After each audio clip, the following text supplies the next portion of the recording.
Hey guys, it's Kate, and I am back with a long overdue video. I know I haven't posted in a really long time, and I feel like this has become like my new intro. Like, hey guys, it's been so long, blah, blah, blah. So we'll just skip all the pleasantries, okay? So if you don't follow me on Instagram, you probably wouldn't know that I recently sort of restarted my reading journey. So I'm on like a bit of a reading renaissance right now. I honestly mostly post like the books that I'm actively reading on my close friends because I don't want to like annoy people.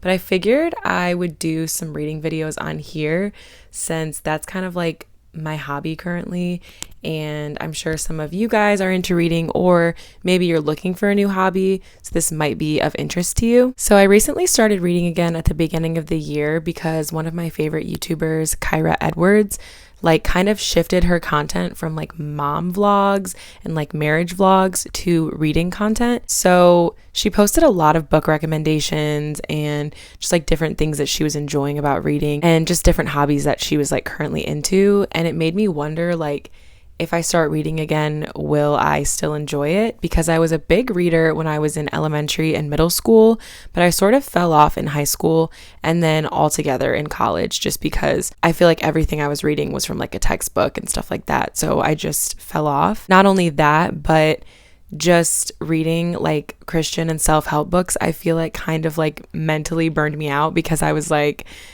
I'm not enjoying what I'm reading. So I just stopped reading altogether. So in December, January, I restarted my reading journey, and I sort of started by like just buying books that I was seeing recommended by her and a few other people, Haley Pham, different people on TikTok. So I was just like buying what was popular, but now I feel like I know what I like to a certain extent.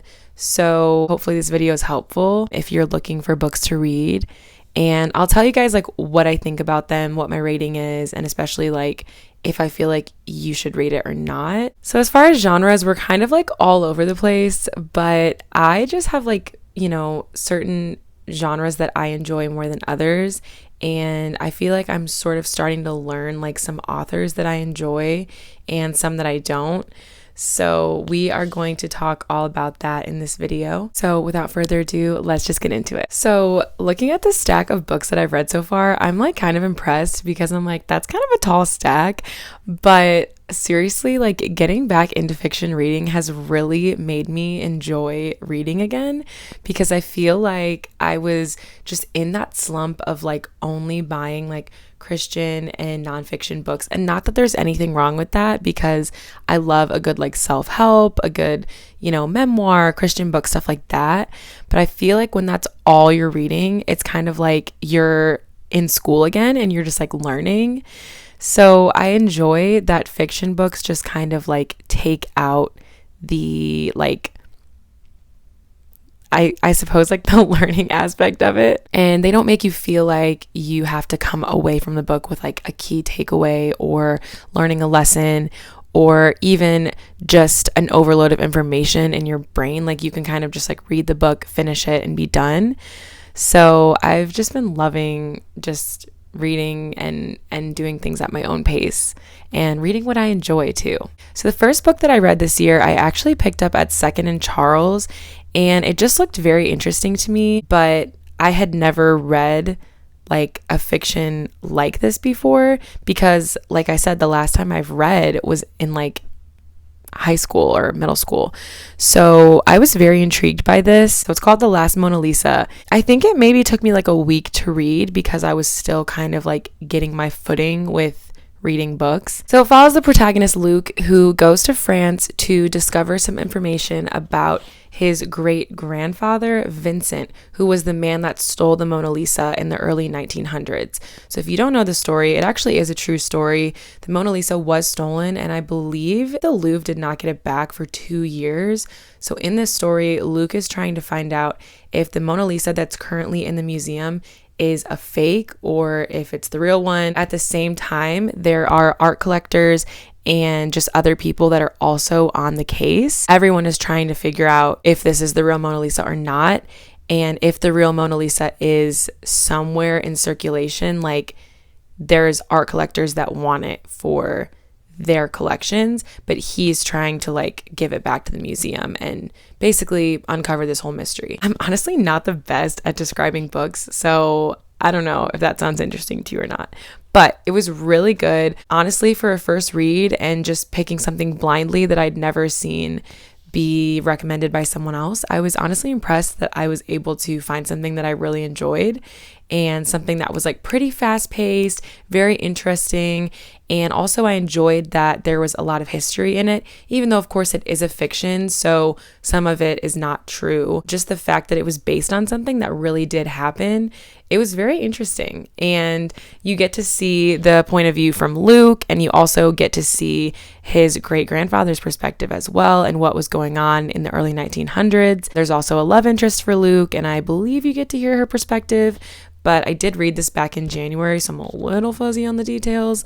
But it was super good, and I actually rated it 4 stars, which, I mean, I'm not really like the best with ratings because I feel like I don't really know what like BookTok and BookTube requires of like a rating system, but for me this was really good, so I gave it a 4 star. Not sure what would have made it a 5 star, maybe if it was like a little bit more fast paced or something. I don't want to get into the nitty gritty because I haven't read it in like 5 months, so I don't really remember all the details, but I will say I really enjoyed it for a first read. For my second read of the year, I read One True Loves by Taylor Jenkins Reid. And Taylor Jenkins Reid has a very good writing style that I really enjoy. There was another book of hers that I was reading, The Seven Husbands of Evelyn Hugo, and I was like loving it because it was like old Hollywood and I love that. And then there was just some stuff in there that I was like, if you've read it or if you've tried to read it, you know, so I'm not going to get into it. But there was just some things that I was like, I don't agree with that. So I ended up returning the book. But I did really enjoy her reading style. So I was like, let me get another book of hers and see if this one doesn't have that kind of stuff. And it doesn't. So this one follows a woman, Emma, who marries her high school sweetheart, and she's a freelance writer and he's like a production assistant on nature documentaries. So he gets an opportunity to go and help film a documentary and basically goes missing. And people start to like convince her that he's dead, he's never coming back. She never really hears from him again. So years later, she finally moves on and she gets with like her high school best friend, I believe it is. And then of course, her husband comes back and is like, I'm not dead. I was on a desert island and I still love you and we're still married. So she sort of has to like navigate this life of like she has a husband and she also has a fiance, but many years have passed. So she has become a different person. She looks different. She acts different. He looks a lot different. He acts a lot different. He's gone through a lot of trauma. And this man that she's currently with has loved her through all of her trauma. So the story is kind of like her deciding whether or not she wants to go back and be with her husband that she, you know, grew in love with when she was young, or stay with this new man that has loved her through all of this stuff. And it was a very heart-wrenching read. I honestly, like, all throughout the book was like, I don't know what I would do if I was in this situation, because it's obviously a very, like, traumatic situation. And it's hard to imagine, like, being in that kind of position anyways. But I thought it was very good, very heartwarming, and just a sweet story.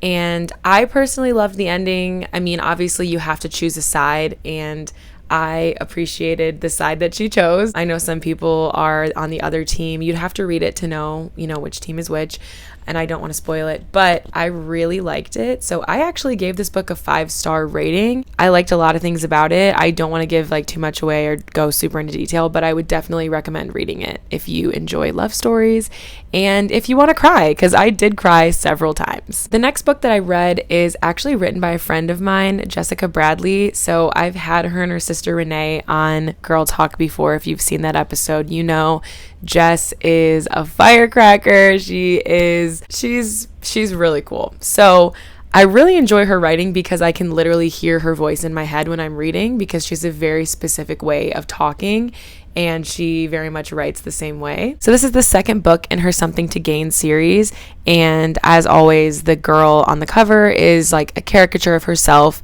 and you know, the story is kind of following someone like her, same name but just different storylines. Obviously it's not like a biography, but It's so cute. This one takes place in New York in the wintertime, and I really enjoyed it. I still have yet to read the third one, so that one is kind of like next up.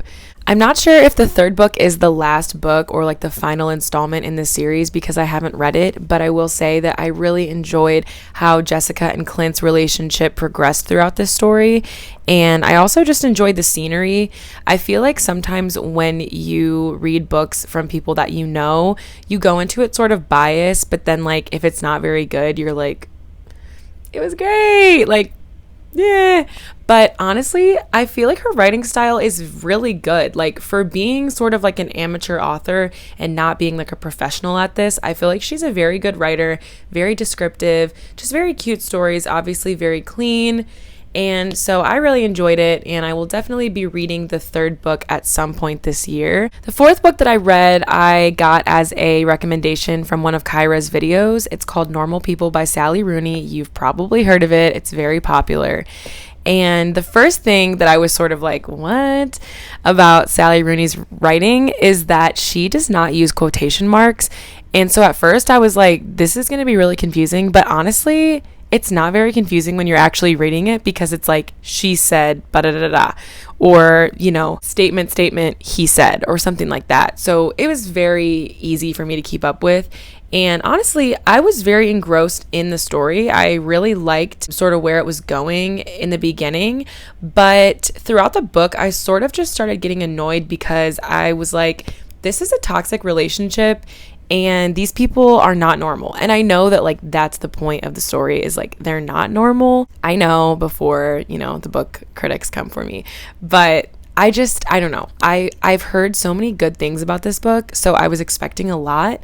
And I honestly just wasn't a big fan of it. I think I rated it 3 stars. I feel like the writing style is nice and I appreciated some parts of the story, but at some point I was just like, yeah, I just don't love this book, and I wish I did because everyone seems to love it, but I just was not a big fan of it. So, I did try to read another Sally Rooney story. I tried to read Beautiful World, Where Are You?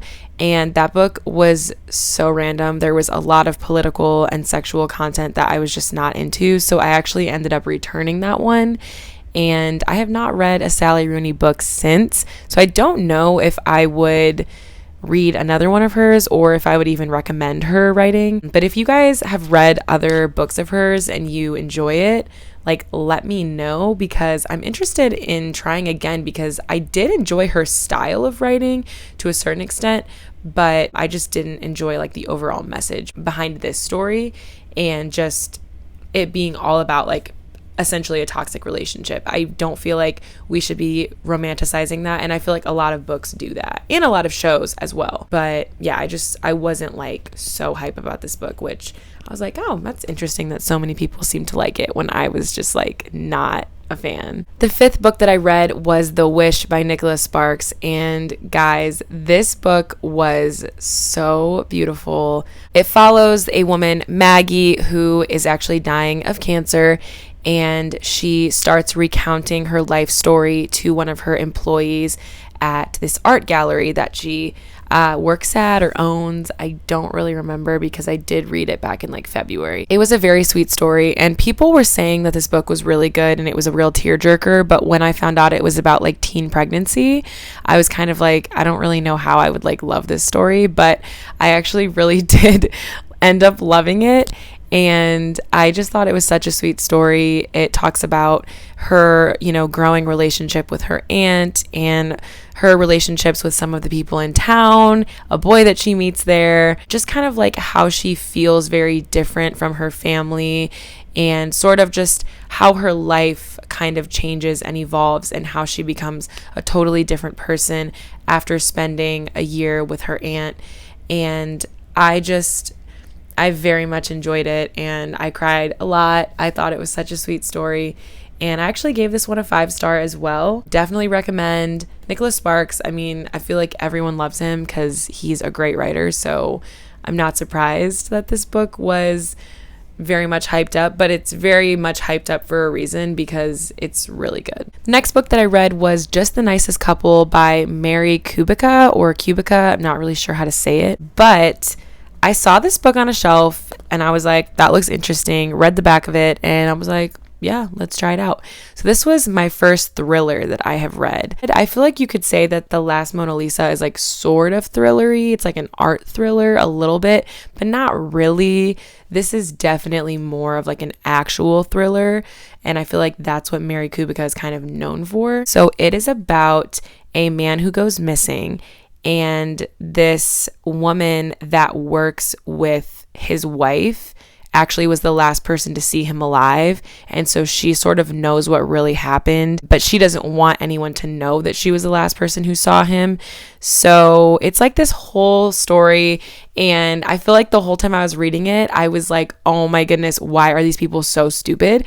Because the main characters, I feel like, kept doing things to like incriminate themselves. And I was like, guys, stop it. But it was so like twisty turny, and I was just like, oh my goodness, like some stuff I really did not see coming. And I feel like it was maybe a tad predictable towards the end, but then there was like another twist that I was like, oh, okay. So I honestly really liked it. And for my first thriller, I appreciated that it wasn't super gory or, you know, just very like descriptive of just certain things. So I enjoyed it, and I felt like for my first thriller, just kind of dipping my toe in, it was a good read. So definitely would recommend that. The next book that I read is another recommendation of Kyra's, and this one is called The Flat Share, which, first of all, the cover, so cute. Are you kidding me? So that was sort of what like drew me into it, to be honest. Like I feel like I'm such a sucker for like a good cover that like when I saw that, I was like, oh yeah, I'll totally read that just because it looks cute. But it was really good. So it follows Tiffy and Leon, who are two strangers who share a flat, and essentially she sleeps there throughout the night while he's working the night shift at the hospital, and then he sleeps there during the day while she's at work, and they never meet each other.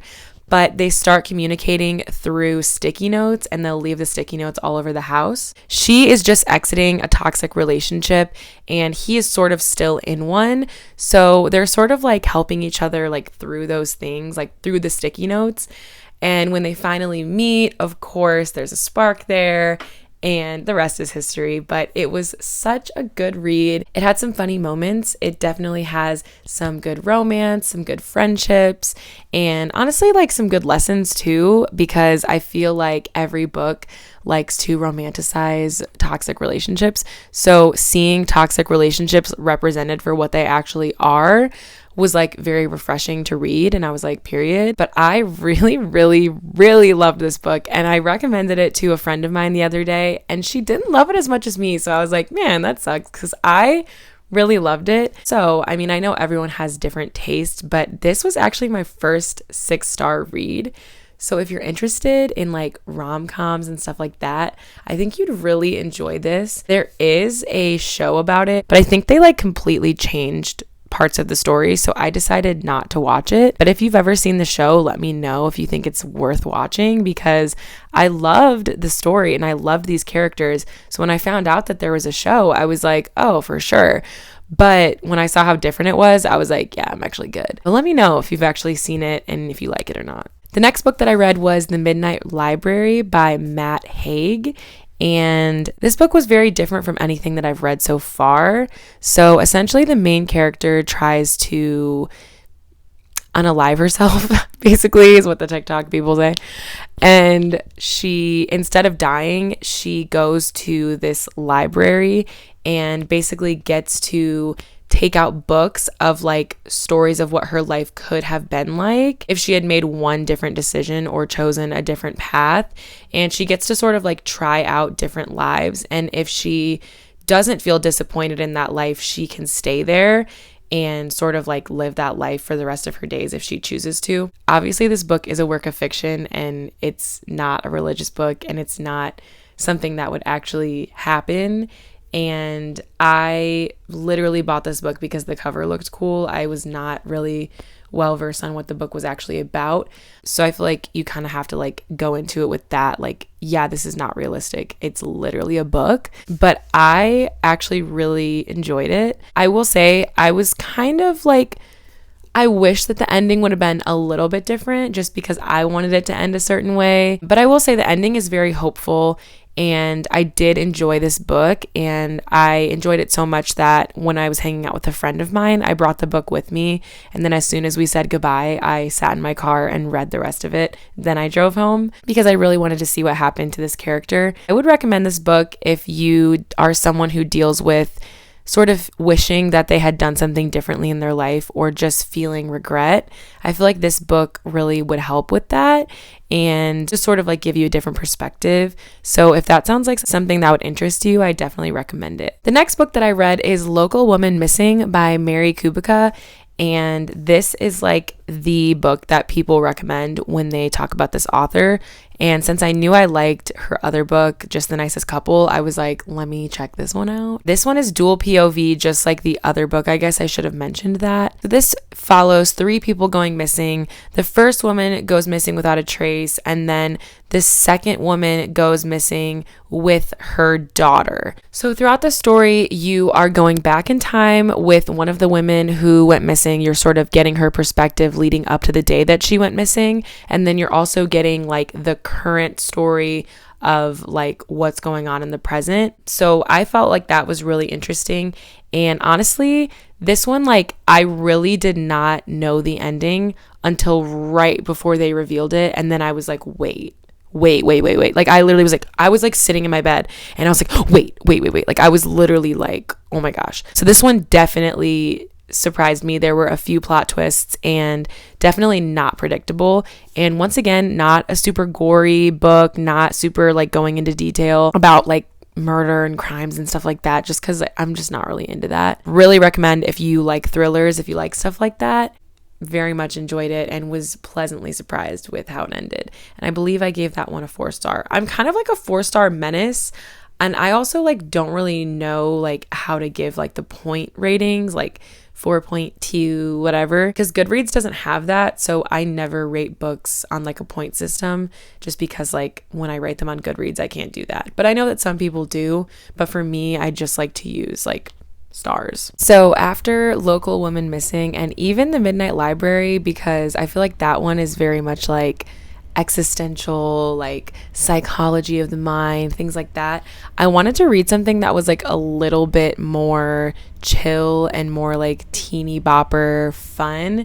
So I decided to read Girl Abroad by Elle Kennedy. And to my understanding, this author mostly writes in series, but for this one, she just did like a standalone book. And once again, this one just interested me because the cover looked cute. So I was like, let's go for it. So this one follows Abby Bly, and she is a 19-year-old girl who goes to do a study abroad semester in London. And once she gets there, she finds out that her 3 girl roommates are actually guys. So as you can imagine, she's kind of thrown for a loop with that one. And she has a very overprotective dad who used to be like a big musician, rock star. So he's very protective and very strict, and doesn't want her to have any of the sort of same situations that he has found himself in. So she doesn't tell him.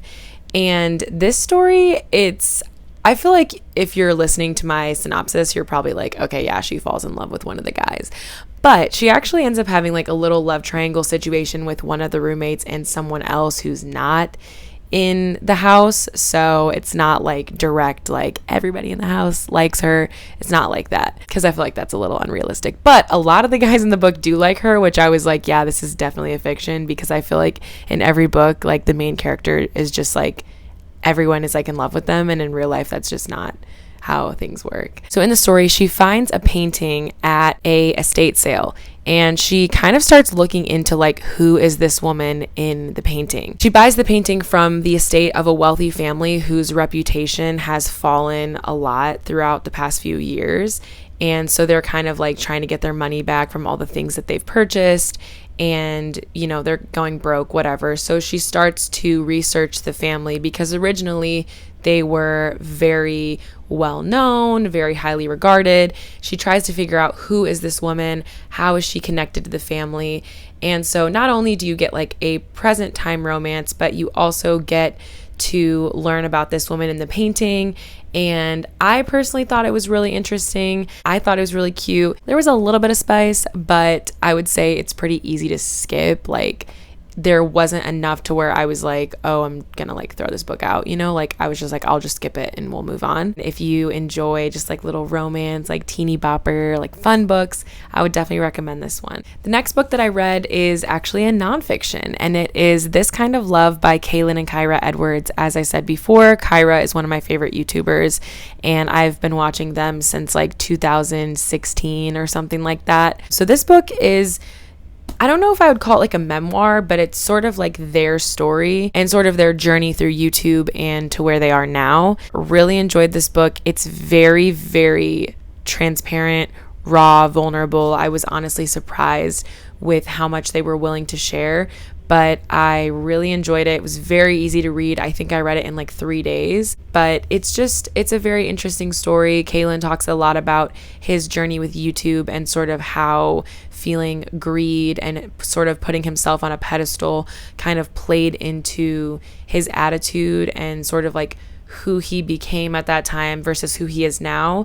And then Kyra's journey of sort of finding herself and realizing that nobody's perfect, and sort of just them giving each other grace, learning to love each other through different things, and just, you know, the power of patience and grace and letting God be the center of your relationship.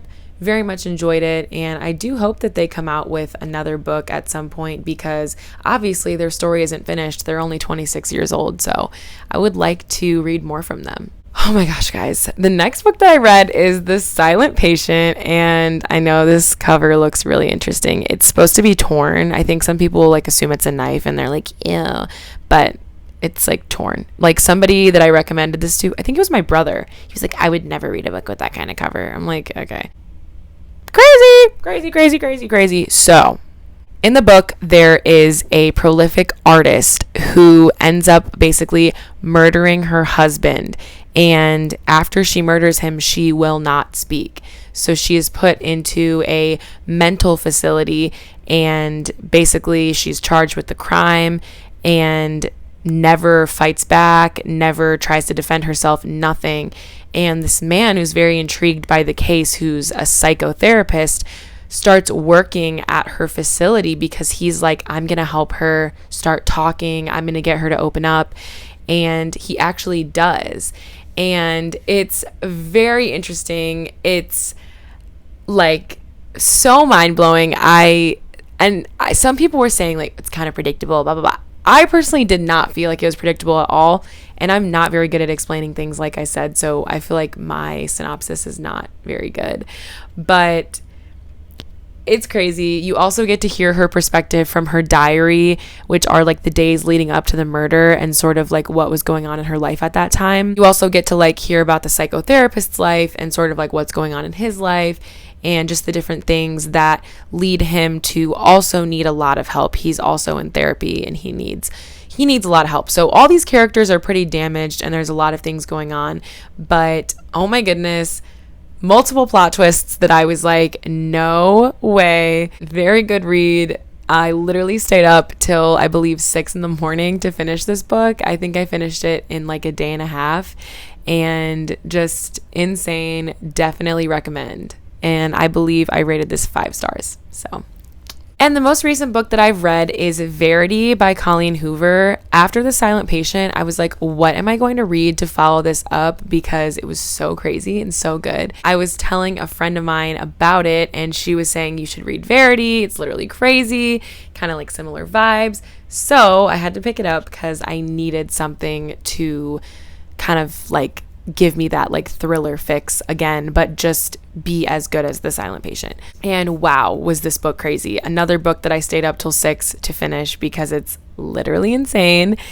And wow, I gave this a 4-star because there was some spice and I felt like it was unnecessary to the plot. So I would have given it a 5-star if it wasn't there. I'm not a spicy reader. I'm a Christian, you know, I don't like to read that kind of stuff. So I will say, like, if it didn't have it, I probably would have given it a 5-star because I just feel like stuff like that is just filler. It doesn't really do anything for the story. So I was kind of like, bro, did not need all this. But other than that, great story, and I feel like it's easy enough to skip over. So I wouldn't not read this because of that. I just would warn you that there is some stuff in there. This book follows a writer named Lowen who gets the opportunity to kind of ghostwrite and finish a series for this woman, Verity, who's a very well-known author who was in a car accident and is now basically rendered brain dead. So she ends up going to live in this woman's mansion with her family, and the woman is like staying there. And Lowen sort of like starts crushing on this woman's husband, and the husband is sort of like torn because like obviously his wife is like literally incapacitated. Additionally, Verity and her husband had 2 daughters that also died tragically. And so Lowen's like a little bit freaked out living in this home with this woman who's like not there. And then also like a lot of people have died surrounding this family. So she sort of feels like, is this a curse? Like, what's going on? And she ends up finding this woman's like autobiography, and the details in it are literally wild. So she starts getting really scared. She also starts feeling like she's being watched, different things like that. And I don't want to give too much away because I feel like I guess this is all in the back of the book, so it's fine if I say all this, but it's literally crazy. I was so shook, and I know that this book ended up coming out with a like, you know, new edition that has an extra final chapter. I didn't buy that version, but I did find out what the chapter is about. And I like what the author originally says, which is like everything's up to interpretation. Whereas I feel like this new extra chapter makes the decision for you, and I don't like that. So I don't subscribe to the extra chapter.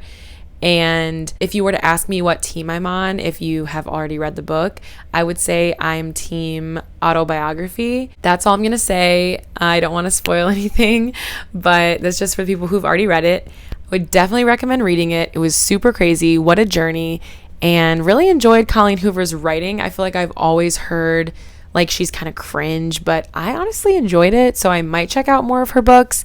Let me know which ones you guys would recommend if you like her writing, because I actually am interested in checking out more of her stuff. So that is all for my reading era video. I'm sorry, I feel like this video is so long and I'm so long-winded, but this is my first like reading video, so I kind of wanted to like let you guys know like what it is and just update you on everything I've been reading. My goal for this year is 50 books. I've only read 13. I kind of feel like 50 was like maybe a little bit too much to like bite off my first year reading again, but I'm going to try my best to get as close to that number as possible. Let me know what your goal is for the year and what your favorite genres are. Clearly, mine are thrillers. Let me know what you guys think, and if you have any book recommendations for me or just like other book videos you'd like to see in the future, because I would love to do that for you guys. Thank you so much for watching. I really appreciate it, and I hope you guys enjoyed this. I'll see you in the next one. Bye, guys.